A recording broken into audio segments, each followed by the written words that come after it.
Welcome, everybody. We are here on the floor at the Velocity Conference in Fort Worth, talking today to Eric Delgado of MCM Capital. Eric, welcome, and thank you for taking some time with us. Thanks for having me. This is great. Absolutely. So I know you just got off stage talking about million-dollar ideas or billion-dollar ideas. Billion-dollar ideas. We're going big. I understand.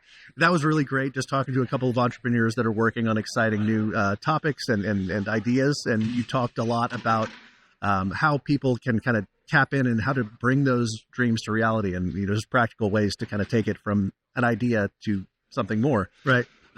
So looking broad at what is going on in the market, obviously there's a lot going on. There's a lot to keep track of in Washington, just with interest rates, everything. So in your day-to-day, what are kind of the main trends you're seeing, and what are some of the main headwinds you're facing, and how are you working to kind of get past those? I mean, I think the biggest headwind right now is just the unknown.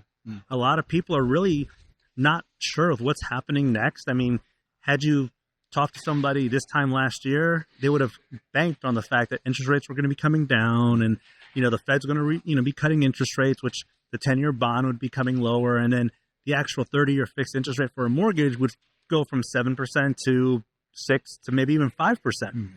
None of that happened. Yeah. I mean, we had a little sliver of hope in September when the interest rates kind of fell into that 6 range, low 6s. Yep. But then boom, skyrocketed, right? Back up. So I think a lot of people are just really confused about the unknown. And there's really not anybody that you can ask that will give you the same answer. Like, you're getting different answers from different people, and these different people are really smart. Yeah. And nobody can sit you down and say, you know what, hang tight. By the end of the year, interest rates will be here. Because everything over the last several years since COVID hasn't really followed traditional thought. Yeah. Like, it's been just, you would think that if A plus B would equal C, post-COVID, it's A plus B is like G. And it's been just a really wild ride from an economic standpoint. So those headwinds and people not knowing what's happening, it's gotten people really nervous and scared. But at the same time, just like in anything else, like, slow times give you an opportunity to like grow other businesses or grow your personal business. And that's what I'm seeing a lot of people doing.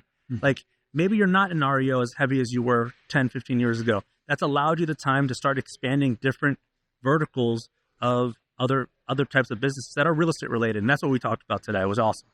Could you talk a little bit about what that looks like? Because obviously that's an intimidating place to be if you're really looking to think about, how do I diversify? What am I good at? Do you have any advice for somebody who's realizing I need to find another revenue stream or find other things I'm good at, but where do you start, from your perspective? What's that process look like? I mean, it's really just understanding like that real estate is the center of this flywheel. I mean, if you think about real estate as a business sector, it accounts for over 25% of the national GDP.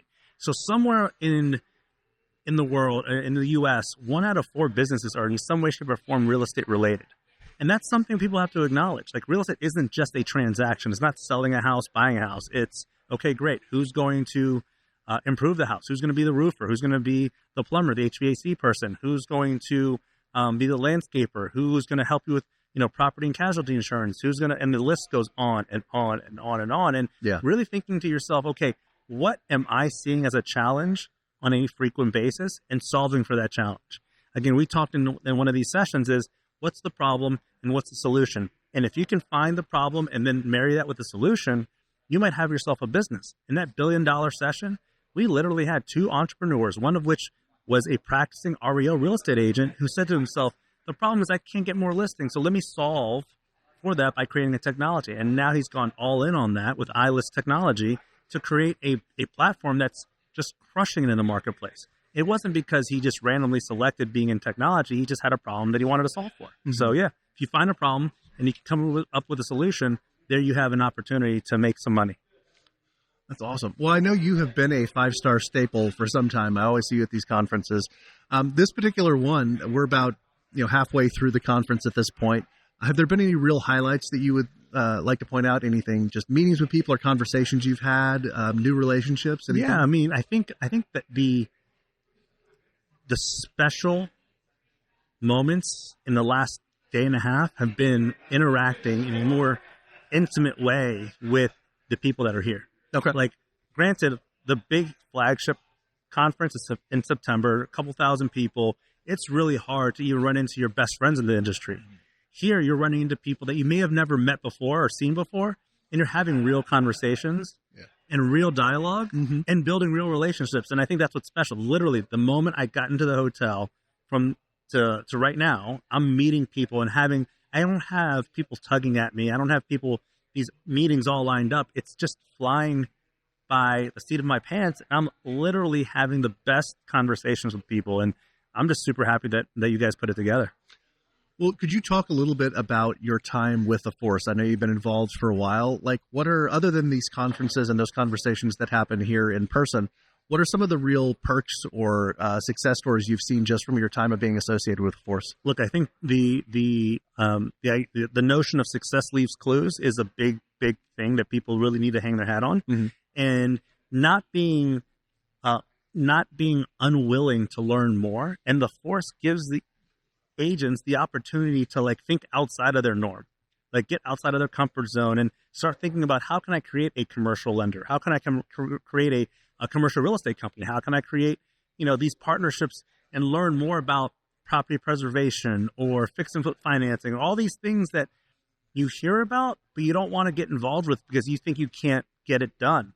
The force enables you and it teaches you how to, okay, I actually can do that. And here's the material. Like, what's really amazing about 5-Star and the force is that there's training modules that you guys have that like are incredible. And so I tell people, go learn. Like, you may not like it, but guess what? You might sit on an hour module and you're like, yeah, I need to do that. And so that's the beauty about being part of the force. Well, thank you so much, Eric.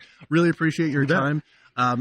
You want to give a shout of your website or anything else? Oh, no, not necessary. But I will say this. Let me end by this. Okay. So, one of the ideas behind the $1 billion idea and like these other verticals of business and real estate is don't do it alone. So if you're out there listening to this and you say, I can't do that, it's too much, I can't be a jack of all trades, master of none.